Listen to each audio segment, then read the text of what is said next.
A paz do Senhor, meus irmãos, chegamos na lição número 10 da revista Conectar, a revista dos jovens da editora Betel. O tema neste domingo, Josafá, um rei confiante. Nesse momento nós voltamos mais uma vez para o reino do sul, ou seja, o reino de Judá, e a gente vai falar sobre mais um rei. Esse rei é um rei diferenciado, é um rei que ele não tem as mesmas características e condutas dos demais reis, mas aqui nós temos um bom exemplo a ser seguido. Meus irmãos, antes de começarmos, os irmãos sabem que eu sempre vou direto ao ponto e raramente eu peço para as pessoas se inscreverem no canal, mas eu notei, eu fui olhar a estatística do canal e a grande maioria dos irmãos que assistem os meus vídeos não são inscritos, simplesmente acessam e assiste a aula ou assiste um pedaço, mas não se inscreve, não interage.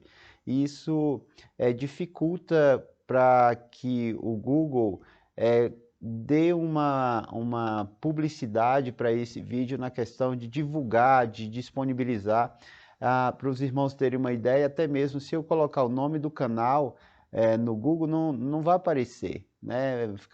É muito difícil achar. Por que isso? Porque não tem uma interação dos irmãos em se inscrever, em comentar alguma coisa, né? Nem que seja para criticar, eu não tenho nenhum problema com as críticas, desde que elas sejam construtivas, se tiver razão, eu tenho uma plena consciência que eu posso retomar, eu posso voltar atrás, eu posso buscar melhorar. Então eu peço aos irmãos que, aqueles que não são inscritos, se inscrevam no canal. Você não vai ser perturbado pela minha pessoa ou algo do tipo, você só está inscrito e até mesmo facilita futuramente se você precisar de uma aula, algo do tipo, né? Você já tem um canal para ir lá e nem que seja um pedacinho, alguma coisa que possa te ajudar, você tem em mãos, tá bom? Então, se isso é útil ao irmão, à irmã, eu peço que se inscreva nesse canal, tá? Interaja com os vídeos que são postados, porque a gente eu faço isso, não é tão fácil assim. Eu sei que os irmãos têm me pedido os vídeos mais cedo, mas não é fácil fazer vídeo, tá? Eu tenho que parar, eu tenho que estudar, não é simplesmente ligar uma câmera e ficar na frente e já começar a falar, não. Por mais que a gente tenha um conhecimento, mas a gente precisa buscar, a gente precisa ter um preparo para isso, tá? Então eu peço aos irmãos que tenha sensibilidade para com isso, tá? Não é uma reclamação, nada do tipo, é um convite, amém? Desde já agradeço os irmãos pela confiança aqui no canal e eu fico feliz quando alguns irmãos colocam, tá me ajudando nisso, naquilo, né? Então acho isso muito interessante e que o nosso Deus e a escola bíblica, né, o nosso Deus seja honrado e a escola bíblica tenha mais recursos, né? E aqui é um recurso, não é um grande recurso, mas tem, de certa forma, alguma coisa que pode o irmão, a irmã utilizar na sua aula, tá bom? Deus abençoe. Vamos para a nossa aula. Bom, primeiro ponto aqui, nessa introdução, eu quero trazer algumas informações sobre o rei Josafá. O primeiro é o significado do seu nome, tá? O nome Josafá significa Yahvé tem julgado ou também Yahvé é juiz, tá bom? Então esse é o significado do nome de Josafá. Josafá, ele foi um príncipe regente, tá? E aí, por que ele foi um príncipe regente? Porque o seu pai, Asa, como nós vimos já na lição anterior, Asa ficou doente das pernas, né? E aí alguns teólogos dizem que foi um problema de circulação, que virou uma gangrena. Então, ficou impossibilitado de reinar. E aí, mesmo vivo, né, mas enfermo, o Josafá assume o governo, né, o reinado, mas como um príncipe regente, tá bom? Ele reinou em Judá por 25 anos, tá? Ele é filho do rei Asa, como falamos. Ele foi um grande administrador, ele tinha grandes habilidades. Também construiu fortalezas, cidades e armazéns, nós vamos ver isso mais à frente. Foi um reformador religioso, teve grande visibilidade e sucesso essa reforma que ele propôs. Foi compromissado com o ensino da palavra de Deus, tá? E ele selou a paz com o rei de Israel, algo que não foi tão bom, porque até mesmo isso rendeu um matrimônio do seu filho, tá? E isso trouxe grandes problemas futuramente para Judá, tá? Porque a filha de Acabe, Atalia, ela, ela chega em Judá, mas ela tem a mesma índole da sua mãe, Jezabel, tá? Dominadora, é, inimiga do culto a Yahvé, tá? Então era uma pessoa idólatra, então quase houve um grande problema em Judá na questão até mesmo de ser extinto o culto a Yahvé, tá bom? Essas são as informações básicas e aqui nós vamos ter mais informação. Bom, a trajetória de Josafá, o tópico 1. A lição vai falar que ele começou a reinar com 30 anos, só que o texto bíblico, 1 Reis 22, 42, diz que ele começou a reinar com 35 anos. Então, o texto lá em 1 Reis 22, 42 diz o seguinte: Josafá tinha 35 anos de idade quando se tornou rei e reinou 25 anos em Jerusalém. O nome da sua mãe era Azuba, filha de Sili. Olha só, pode ser que a lição esteja colocando a questão dos 30 anos, porque ela talvez está levando em consideração o período a qual ele foi príncipe regente, tá? Que aí, esse período, alguns dizem 3 anos e outros dizem 5 anos. Então, é possível que a lição esteja trazendo tanto o primeiro instante, né, do seu governo, que foi como príncipe regente, e depois de coroado, tá? Então, a Bíblia, o texto bíblico diz que foi a partir de 35 anos que ele começou a reinar, tá?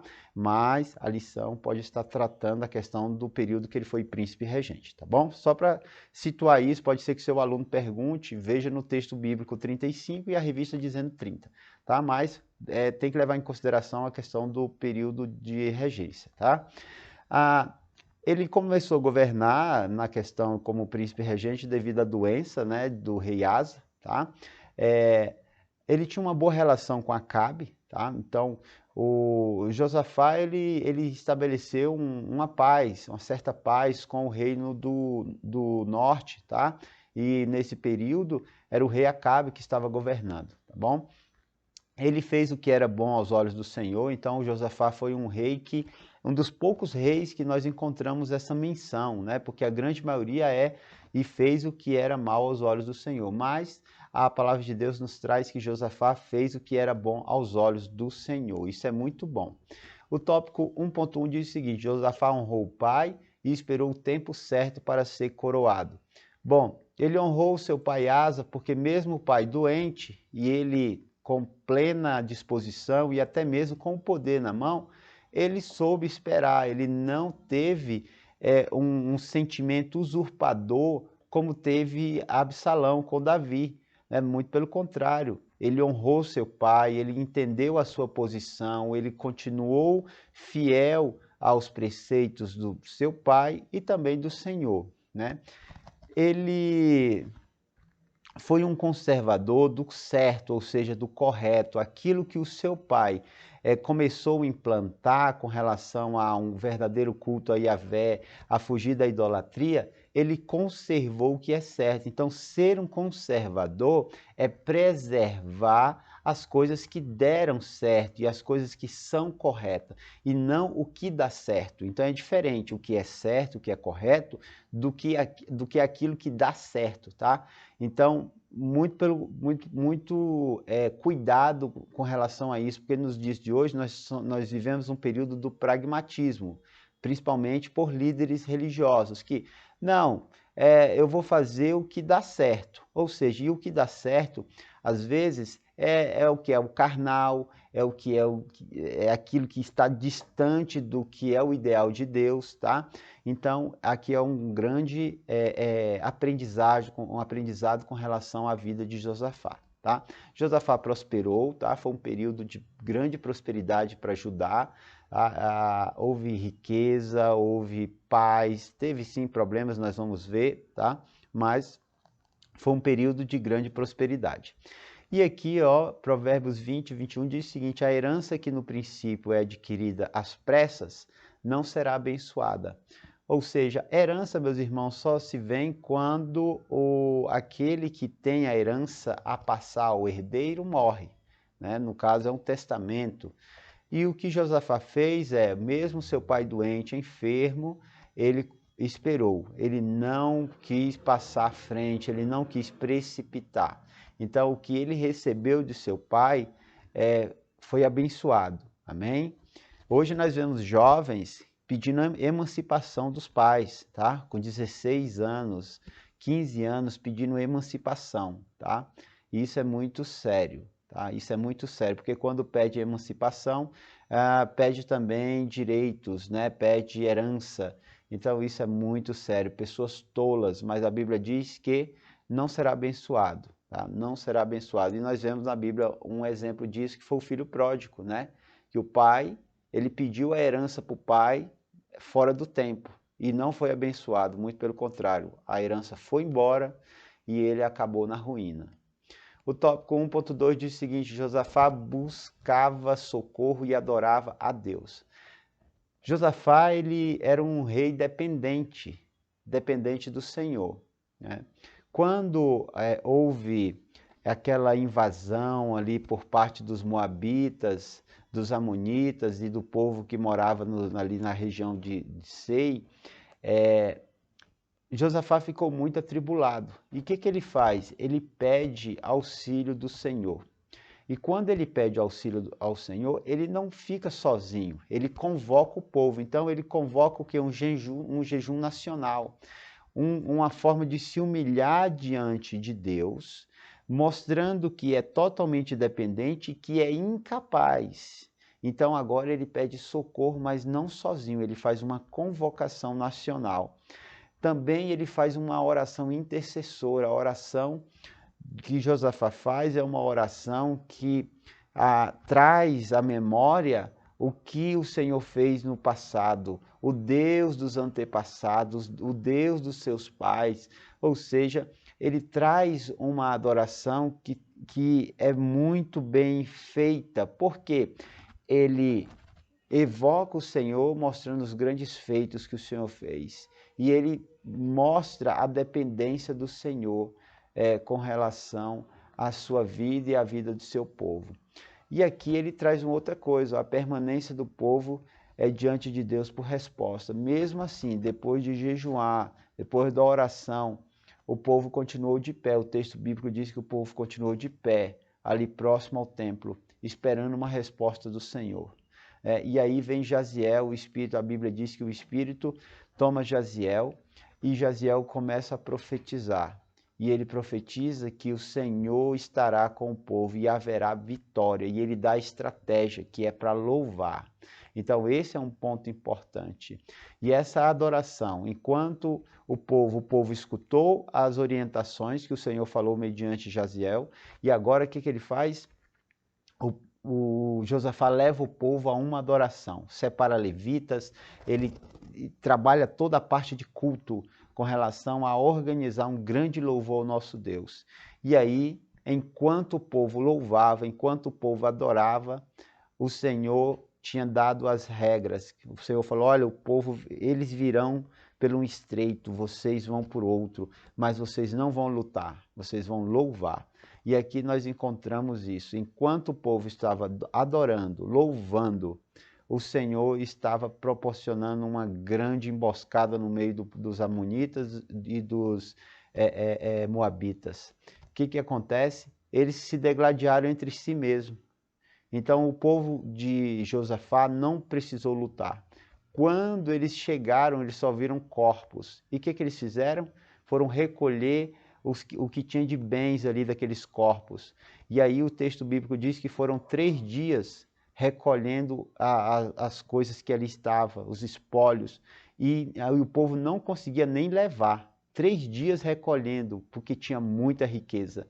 E o povo não conseguiu levar. Então o Senhor deu a vitória e o Senhor ainda deu bênçãos para o povo de Josafá, ou seja, para Judá. Seguindo adiante, o tópico 2 diz o seguinte: as mudanças promovidas por Josafá. Aqui, meus irmãos, nós temos que nos ater aos tipos de reforma. Nós temos a reforma repressiva, que foi uma reforma que o rei Asa propôs. Ele propôs uma reforma mesmo repressiva, reprimindo o quê? A adoração idólatra, quebrando os postes ídolos, proibindo o culto, ou seja, algo bem repressivo. E também uma reforma formativa, consciente, que trazendo o povo a uma reflexão. Essa o Josafá fez, tá? Então, não é que ele não fez uma reforma repressiva, e nós vamos ver que ele fez. Ele reprimiu, mas ele também se preocupou com uma formação, com uma consciência para esse povo. E aí, ó, o tópico 2.1 diz o seguinte: ensinando a lei para o povo. O planejamento pedagógico nacional.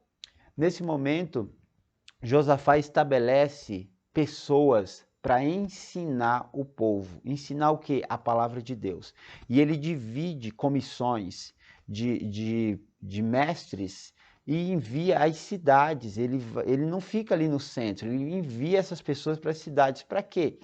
Para ensinar a palavra de Deus. Essa equipe docente que sai, ela foi exatamente explicar algo que não era algo externo ao que era a palavra de Deus, ou seja, o currículo a qual eles estavam seguindo para ensinar era a palavra de Deus.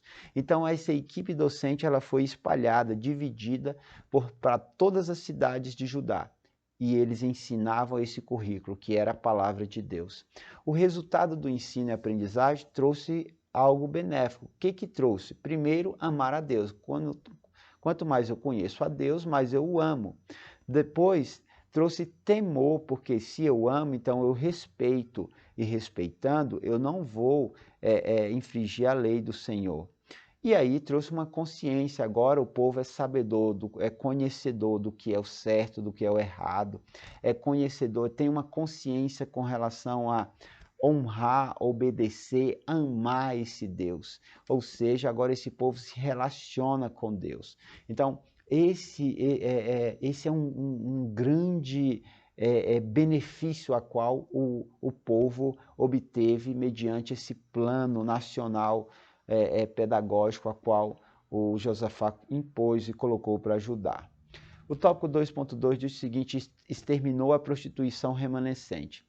Aqui nós vemos que houve uma repressão, tá? Nós tivemos ali uma formação, uma reforma que trouxe uma consciência, né? Trouxe conhecimento, mas aqui também houve uma repressão.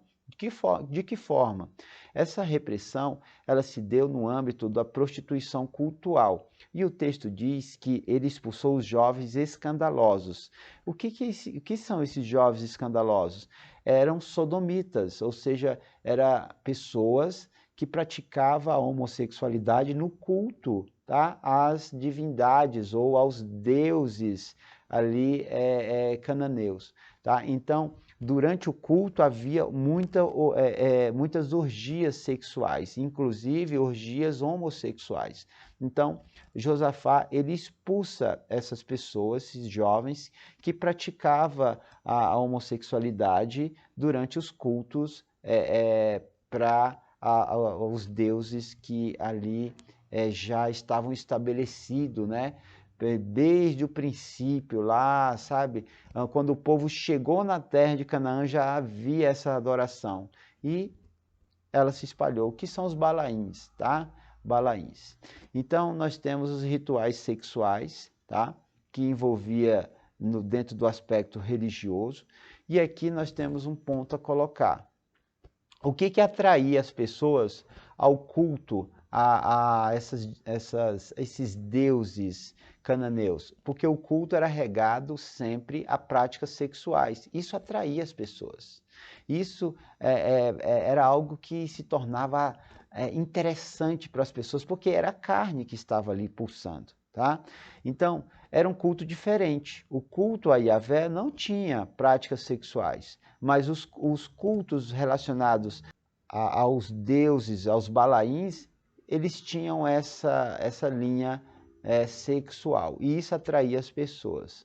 E aqui eu trago o seguinte, ó, o cultural difundido no cultural contemporâneo. Se nós trouxermos para os dias de hoje, ainda mais no meio dos jovens, nós temos que pensar o seguinte, que o que a cultura hoje tem imposta?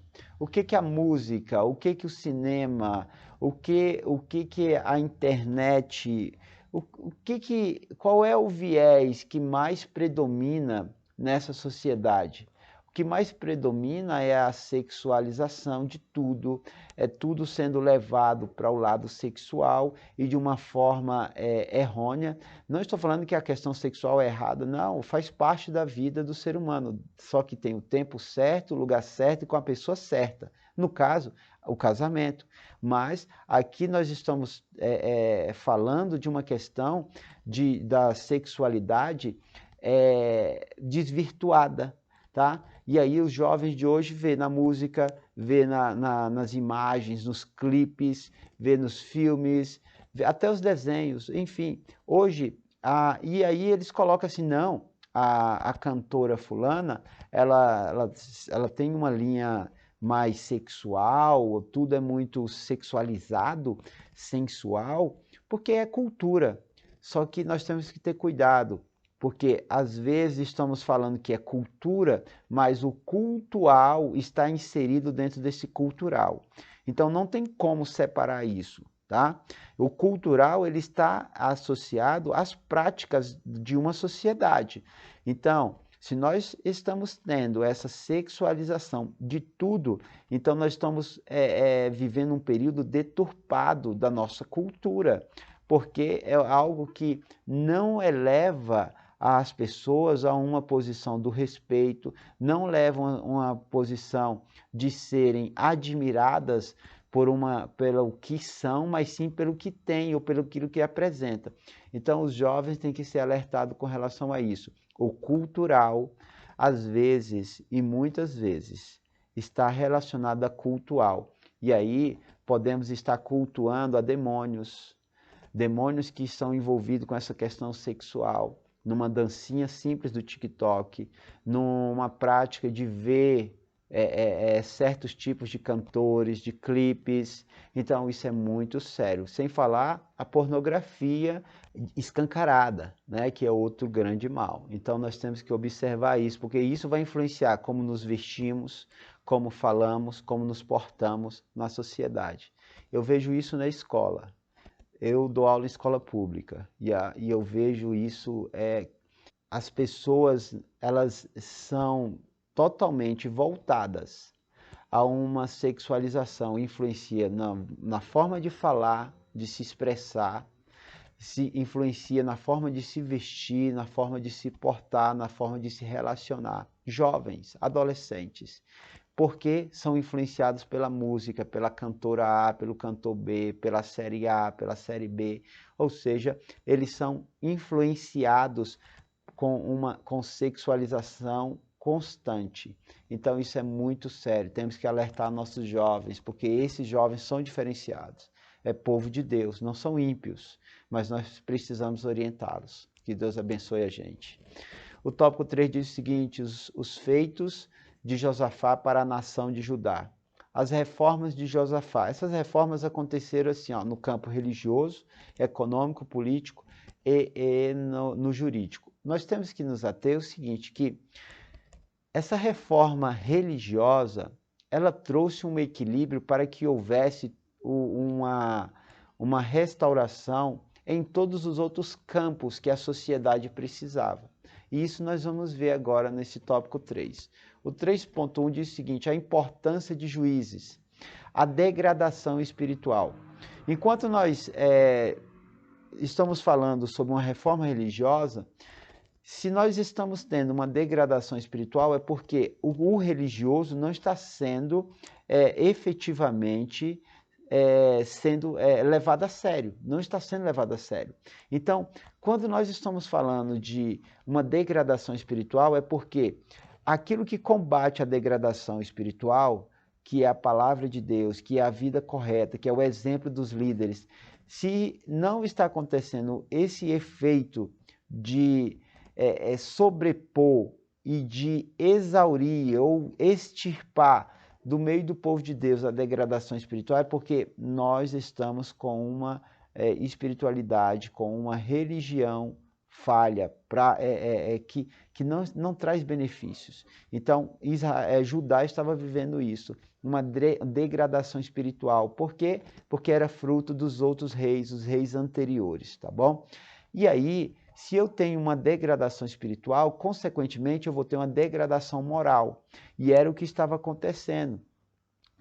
Os príncipes que julgavam as causas do povo. Só que, como eles estavam em uma degradação moral, espiritual, também eles não estavam nem aí, eles não eram justos, recebiam suborno, não tratava das questões com seriedade, julgava segundo o seu parecer e não conforme a justiça. Então, Judá estava vivendo isso, só que Josafá muda tudo isso, faz uma reforma no judiciário. Qual é a maneira que ele utiliza?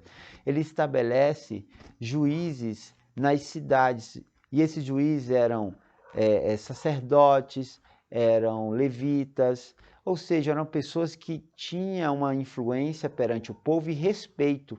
Então, essas pessoas ficaram nas cidades para julgar qualquer tipo de causa. O texto bíblico diz que eles ficaram para julgar qualquer tipo de causa. Também, essas pessoas tinham que ter bom testemunho. O povo tinha que enxergar neles alguém de grande respeito. E isso é importante para as lideranças. Porque se o povo não tem confiança, o povo não respeita. E isso é muito sério. Amém? Nós estamos vivendo um tempo assim. Líderes que não são honestos, não são probos. São pessoas que não têm o Espírito de Deus. Isso é muito sério. O 3.2 diz o seguinte: uma cidade fortificada. Aí tá errado, né? Fortificado está no plural, mas enfim. A construção de muralhas e torres. Josafá fez isso, ele fortaleceu os muros, ele construiu torres, ele construiu fortalezas, ele estabeleceu cidades fortificadas com armazéns, ele também estabeleceu um exército profissional, colocou homens de guerra nas cidades para protegê-las. Ou seja, ele propôs uma reforma militar, política, de defesa também, né? Então, isso é muito sério.